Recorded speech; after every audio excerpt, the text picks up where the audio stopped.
Hello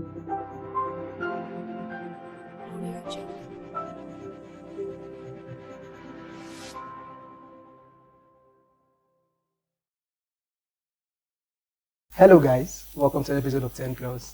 Often people fail on their journey to life, and we have a challenge dealing with failure because we are often only taught on how to succeed and nobody actually teaches on how to fail. But today on the show we'll be dealing with failure, how to fail, how to manage failure, or how to get about failing circumstances. And with me on the show today is Architect Apeh and Mr. Samuel Ikani. You're welcome, sir. Thank you. Before we get to it, please don't forget to hit the like button, share, comment, and turn on your post notifications so that you're notified every single time we have a new episode. You're welcome. Thank you. Thank you very much, sir. You're welcome.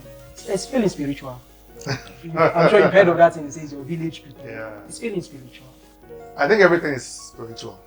Everything in life has its routines in the spirit, but the navigation of the spiritual issues of life also has its bearing in the physical. So it's like when you pray, you are praying in the physical, but your prayer in the physical impacts on the spirit. So if you want to say feeling spiritual, then everything in life is spiritual. All right. So let's not go there. Let's stay where we can, where we can touch the tangible. Let's touch on the tangible part of life. But everything in life is spiritual, in my opinion. So why I raise that is that because often at times when people fail, the first instinct is to blame it on something supernatural. People just feel, I was going to pass, I was going to make this, if not for something that is outside their own. And it's irresponsible to do that because, just like you write an exam, all right, and then the day the result is coming out, you are doing fasting and praying. You should have prayed and fasted for the grace to read for that exam, all right, and understand what you are reading. When you have written that exam, what are you praying and fasting for the day the result is coming out? Is marking it. So did you get my point? So many times when we, focus on the spiritual in the way you are trying to refer to, it's just irresponsibility. You're just trying to put the blame on something that's intangible, but you are in control of even the spiritual. What you do impacts on the spiritual. So if you want to even go the spiritual, you are responsible for the way you navigate the pathways of spiritual happiness. Yeah. Well, what really amounts to failure? When can we say we have failed? All right. So failure is defined within certain parameters or certain benchmark somehow. So, for instance, in school they will say a pass mark is 70%, and so, or an A is 70%, and so, or a pass mark is 40%, and so anything below, any score below 40% means you have you failed the course, and so you have to either take the course again and all of that. But you see, most times when people say they have failed in life, they do that with still within certain parameters, and sometimes they do that with benchmarking their success with the success of other persons, or their success with what they think society expects of them. Okay, but you know that when you look back in retrospect, you will also understand that in view of the kind of success you really anticipated, you did not put in commensurate inputs, or you did not put in commensurate effort to achieve the anticipated kind of success, that you for instance, some persons read so much, but they arrived late on the exam day, and they missed, and they were not allowed into the hall. And you see, so no matter how much you have read, there were other factors that were still required for your eventual success. So having read so much on that subject, you still needed to arrive at the exam hall. Okay. You want to win a lottery. It's lottery, but you have to get a lottery ticket, a coupon. And so, there are, like Architect Apeh said, it's quite irresponsible when people try to blame their failures on others. For every failure that you see around, people actually have made inputs. Whether it's 1% input or 99% input, there is a trace of what has happened that can be traced to whoever is regarded as having failed. But like I said, failure is measured within certain parameters. It's tied to age, it's tied to time, it's tied to a mark that has been set, and sometimes we're also tied to certain societal values. So there is a particular number of cars you should own to be regarded as success in certain. There's a kind of car you should own to be regarded as. There is a kind of life you should live or a kind of wristwatch you should put on to be regarded as somebody who is successful. But I will also deal with other issues of the facade that comes with people who think they are successful, but all they've been trying to do is just to cover up for failures. That's true. And I really think that there's something that Uncle Sam said that is truly profound, and I'm not sure people understand the depth of what he just said. Many times, the parameters with which we measure failure sometimes are wrong. I wasn't going to ask her. Yes. Continue. It's possible to fail if you don't know the outlining benchmarks. Yeah, so I think that the real question is, who determines the benchmarks? Great. Like you said, some people have one car and think they're failures. Some people are paying rent at 40 and think they're failures. Who said you must own your house at 40? Who set the benchmark? How come you suddenly think that you fail because you couldn't buy a house at 45? Who set the benchmark? That's the question we should ask. So many of these benchmarks that we use to determine success and failure are faulted. And that has put a lot of pressure on people for no reason. There are many people who think that their lives are failing. Meanwhile, they are thriving, they are excelling. But they are the only ones who can see it. And they're under consistent pressure because they're trying to be something that they already are. They're already successful because they haven't defined success in the right perspective. Yeah. They keep fighting for success that they already have. Now, it's also important to note that there is a difference, in my opinion, there's a difference between failing and being a failure. It is possible to fail and yet not be a failure. I have no problem with people embracing their failings, but I have a problem when people make themselves a failure because they failed. Failing is natural. In fact, it is important to fail. In fact, it is a requirement to fail. So, first of all, you want to understand what failing means, all right? And then understand what becoming a failure is. To fail at something is that you tried at something that didn't succeed. And then to really know what that means, you need to also know what it means to succeed, right? So if you make an effort on something that didn't succeed, then it failed or you failed. But that doesn't make you a failure. Failing has never made anyone a failure. Your refusal or inability to put effort is what makes people failures. Sure. Not trying is the root cause of becoming a failure. Yeah. So there's a difference between failing and And actually being a failing. failure. Yes. Yeah. Yes. So you've spoken about people using success as a facade to cover failures. Right. So, whenever you define success, and you define success in things, this largely applies to people who are in the entertainment space. And for you to be regarded as having been a successful musician, or actress or actor, you must get into a certain category of people that drive certain cars.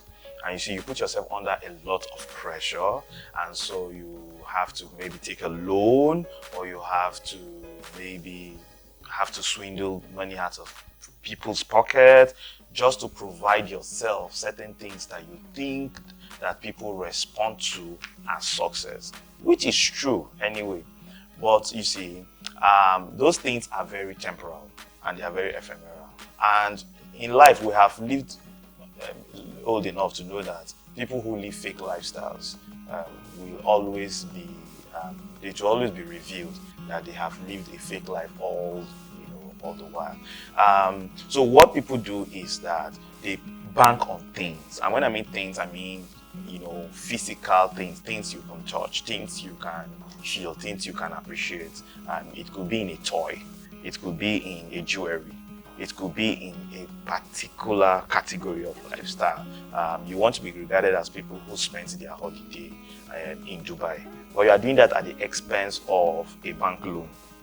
You are doing that at the expense of some lies you told, or you are doing that at the expense of a future where you'd have invested so much, but all in the bid to create an ambience of success, which is actually not necessary, which is actually not necessary. But let me say to you that we are not short of stories of people who have failed in life. Starting from the inventors of old. I've read even our current inventors, which a lot of us can relate with. I've read the story of Mark Zuckerberg. Mark Zuckerberg didn't get Facebook right, the first time. There were a couple of things. Actually, Facebook had always existed 10 years before we all got to know Facebook, because they were trying them, within the campus, within local communities. They were trying all of that, and they were getting feedbacks and all of that. All of those were failures, and like Architect Apeh said, there is always a component of failure in every success. So even if I have 90%, I will be regarded as an A student, but I failed 10%. So there's a quantity, there is still a measure of failure in every success. So provided we are still in our human frame and that we are still human beings, we are subject to fail. Currently, we all know in Nigeria, the president has failed us. What does it mean? He has not been able to deliver up, commensurately with the kind of promises he made when he was campaigning to get into office. And so we think he has failed. But I want to also add, like something Architect Apeh liked to say. He said, promise what you can deliver and deliver more than you promise. That word strikes so clearly. The reason is that sometimes we intend to look good in the eyes of people rather than making recourse to the real innate intrinsic things that gives us our value. Okay, so all you are doing this morning is, I want to look good so that this person will give me compliments. I want to look good so that I can get a compliment. You are not living your life to get compliments. That's not why you're living your life. So sometimes some persons say, oh, you look good. I say, thank you. But I knew that before I left my house. That's right. I knew that my suit was beautiful before I left my house. I knew that I was looking good before I left my house. Oh, your car is so fine. That's why I bought it. So what you are saying to me is not new. You are just re-echoing or re-emphasizing or validating what I already know. So if you carry that mindset, I don't think we'll deal a lot with what the opinion of men, or people are about us. Okay, sir. We seem to drag a little bit to the extremes. I want to bring it down to normal day life. Sir. On the journey of success, pressure seems to be important. Pressure would help for creativity, pressure could help for ingenuity. At what point should I take enough of this pressure for positive change? What I'm saying is, I see people drive cars. I want to drive the car too. At what point is this pressure enough to push me to drive a car, or to push me into the wrong things to still drive the car? I don't know if you get where I'm coming from. At what point, what is the relativity of pressure on our way to success, or how it adapts to us? Okay, yeah. Pressure is like everything else. There is good pressure and there's bad pressure. Alright, so like everything else, there is good pressure, there is bad pressure. And the first assignment is to know how to distinguish between good pressure and bad pressure. When your father is telling you that you must marry, you want to be sure that it is either good pressure or bad pressure. Do you understand? There are things that your father may not know. Okay, fine. So I was about 32 or 31, and my dad asked me, so when are you going to build your house? Wow. And he also gave me a solution. He said, go outside Abuja, all those other villages around, just buy a land somewhere, even if it's a cafe or somewhere, and just, build a house. I said, why must I build a house? This is what I'm living in now. I said, when you were coming to come and visit me in this house, where did you say you were going to? He said, I was coming to Apeh's house. I said, hey. I was renting the house, but when you were coming to visit me, you said you're coming to Apeh's house. So why must I build the house now? Because the other things I'm building. So I didn't yield to that pressure, because that pressure did not define whatever I saw as success at that point in my life. So you need to be very sensitive first to the kind of pressure you yield yourself to. But once it's good pressure, which I think we can talk about when I will try to define success after the break, and then we can pick it up from there. Okay. So guys, good pressure, bad pressure. See you after the break.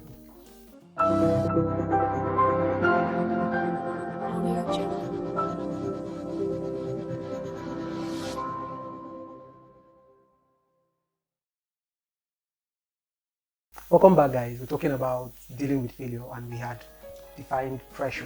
Actually, Apeh had defined pressure before we went on the break. Now, you said you defined to us what success is. Okay, yes. So I have, it's, a definition I've stood by for a while. There are two of them. I'll stick with one for now. In my opinion, success is attaining your desired goals within reasonable time that aligns you with purpose. So I'll say that again. Success is attaining your desired goal, not your father's goals, not your mother's goals, not your friend's goals.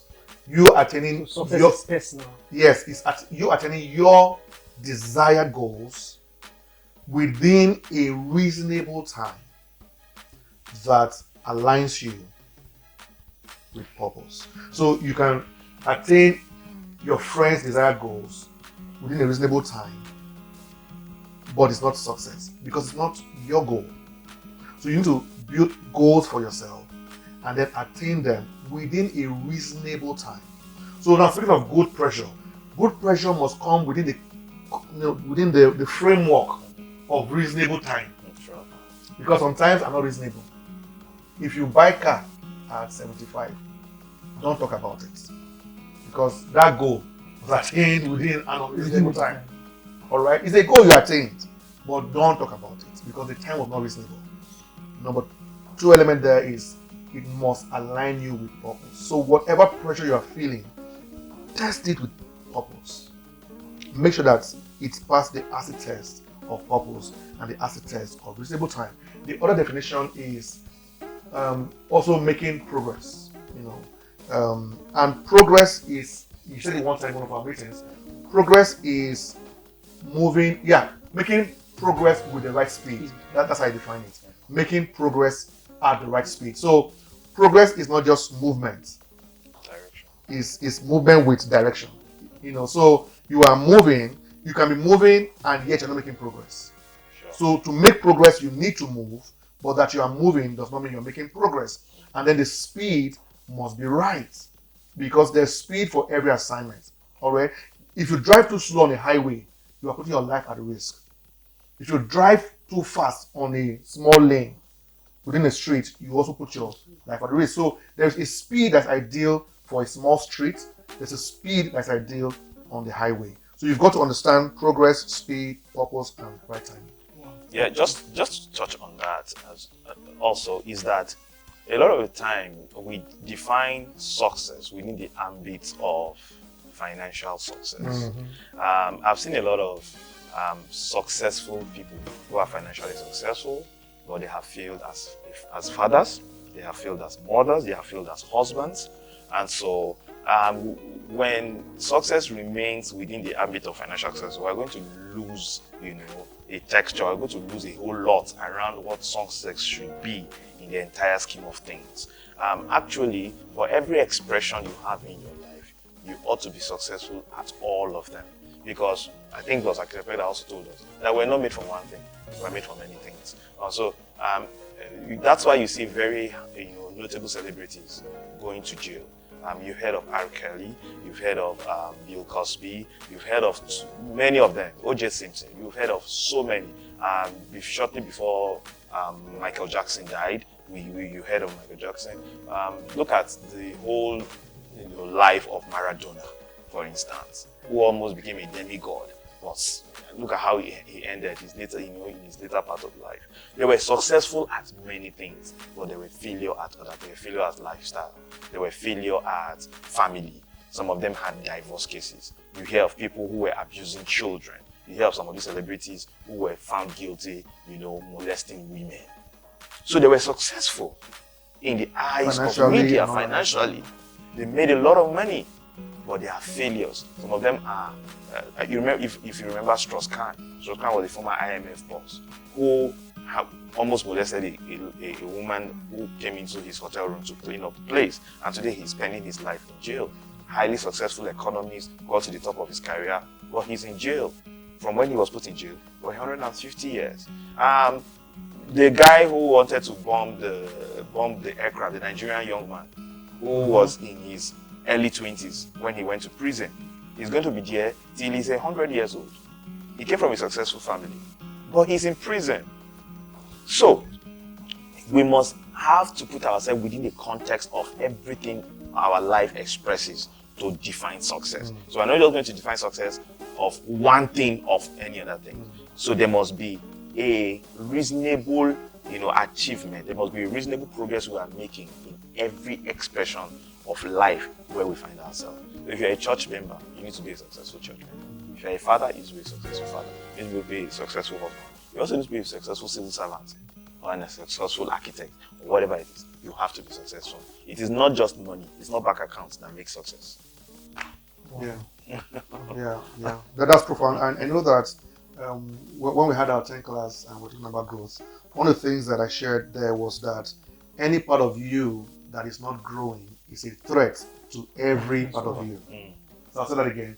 Any part of you that is not growing is a threat to every part of you. So what that simply means is that you are a very wealthy man, you are great at your job, but he's a nasty husband.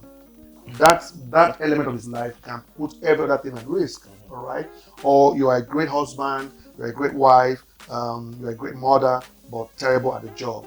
That area of her life that is not growing can put even her marital life in jeopardy. So any part of you that is not growing. And when we say growth, like he said, it's not about money, it's not about looking big. If you're big, it's good. Big is good, right? But I mean, it's not about being big, because if it's big, doesn't mean it's growing. But any part of you that is not growing, or let's rephrase now, any part of you that is not succeeding in the real definition of success, all right? The real issue here is that it should align you with purpose, all right? So that's the healthiest place to be, when you're doing things that aligns you with purpose, okay? So once a part of you is not truly succeeding in the real perspective of success, it becomes a threat to every other part of you. So there must be that balance. And it's not about money. Success is not about making more money. More money can be part of your desired goals that can align you to purpose, but you can't define success by riches. Okay, so you're talking about failure being a requirement to success. Yeah. I know people that have kept on failing on particular endeavors. Is there a point that after you have failed consistently, you can agree and say, I'm a failure to this thing? Is there a point that you failed over and over again? Yeah, I had something profound. I can't remember if I heard or I read. Very profound recently. I can't really quote it exactly, but I will just try. He said, I think it was a video. He said that it's okay to fail 1,000 times, but it's a problem if you are failing at the same thing. No, he said it's okay to make a mistake 1,000 times, but there's an error when you are making a mistake on one particular thing for 1,000 times. It doesn't make any sense. So it's okay to make 1,000 mistakes. Yeah, sure. But if you're making 1,000 mistakes on one particular thing, then there is a problem. They say it's madness to keep doing the same thing over and over again and expect a different result. So if you're making very similar mistakes around a similar matter too many times, you are doing something certainly wrong, because somebody else is doing it right. So if you're doing it that many times and you're not getting it right, then talk to somebody else. You can do it. So that comes with partnership, with mentorship, and all of that. So there's always someone around you that knows how to do it right. So I can't say there's a number of times that everyone is required to fail, and I can't say outwardly, look, there's too much failure. Yeah, but I just feel that if you are failing at one thing too many times, you have a problem in your process. Go and check it. And then it's ignorance to keep making mistakes over and over again over the same issue. See, a man who beats his wife, the first time you forgive him, you say that it was a temper problem. 2 days later again, he beat his wife. 1 month later again, he beats his wife. 1 year later, and he does it many, many times, he doesn't have an excuse. Because if he wants to really be helped, he could be helped. True. All right. So at that point now, we need to probably now go back to your spiritual issue. Give him another way to drink. All right. Yeah. Mr. Sam, failure is not conclusive. Yeah. Is that it? Failure is not conclusive. When you stop trying, is when it becomes conclusive. Mm. But I like to talk about handling it, when it happens. No doubt, it's painful when we fail, when we lose money, when we go into an investment or go into partnership and we lose money. And you see, there are very unhealthy ways to deal with failures. Why do people commit suicide? Why do people go take certain, drugs to drug themselves? Some persons go on a spending spree. Some of those, things psychologically distort us just in response to give ourselves some kind of accommodation within which we have failed. So when failure happens, first is to accept the reality that this is true, this has happened to me. And secondly is to be responsible, to own up to the fact that you played a part in that thing that happened. There is no way you are going to fail if you have not made input or contributed to that failure. Okay, so you played a part. Thirdly is that I think it is appropriate to identify somebody to speak to or somebody to talk to. Okay, and so don't just be quiet in your own, space and just take all the pain and all of that. Share the pain. And so sometimes talking to somebody about it might even relieve you, much more than taking an opium, a particular drug that helps you, get high and forget about, everything. And then finally is to review whatever it is that, whatever process you engage in getting to this point where you fail, and see if there are a few things to change. It might be people, it might be strategy, it might be environment, it might be, there are just some factors that may have contributed. So you might want to look at those factors again and change them and see what works and what does not work. Okay, so like I said, finally, review whatever led to this particular failure. Like I said, it might be that you might need to change people in your life. You might need to change process or strategy, or there are certain factors that may have contributed, to. But there are factors that you can't deal with, and some of them, what they call the social determinant factors, like where you were born, who you married, and all of that. And so if you have married a man that feels very threatened by your success as a woman, and the man has put a limit to how much you can educate yourself and become whatever you want to become, you can't change that, man. So you might have to resort to spiritual,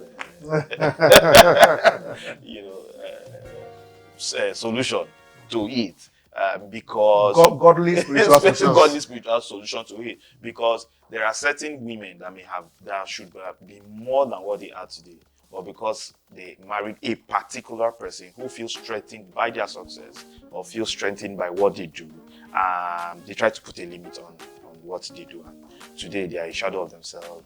These stories are really and with wisdom and right counseling, that can be fixed also. There are ways to make that better. Yeah. Wow. So that's right about it, guys. We wish we could take some more, but our time is up. We'll see you some other time. Don't forget that you can always succeed even if you are failing. Failing doesn't equal failure. Catch you next time on the show. Don't forget to like, share, comment, and turn on your post notifications. See ya. We're going to talk about sex, baby. You need the breast, you need the penis, you need the buttocks, you need all of that to have sex. But when it comes to love making, you need your mind. Absolutely. Media has already done all of that. So for marriage, the first thing is a lot of people need to come to terms with the body of their partner. Many have not. Like I didn't marry a penis. I married a man. Absolutely. So it's not really about the breast. Many men who cheat, even the women who cheat, look at the men they are cheating with, or the women they are cheating with. They are not as attractive as their spouse.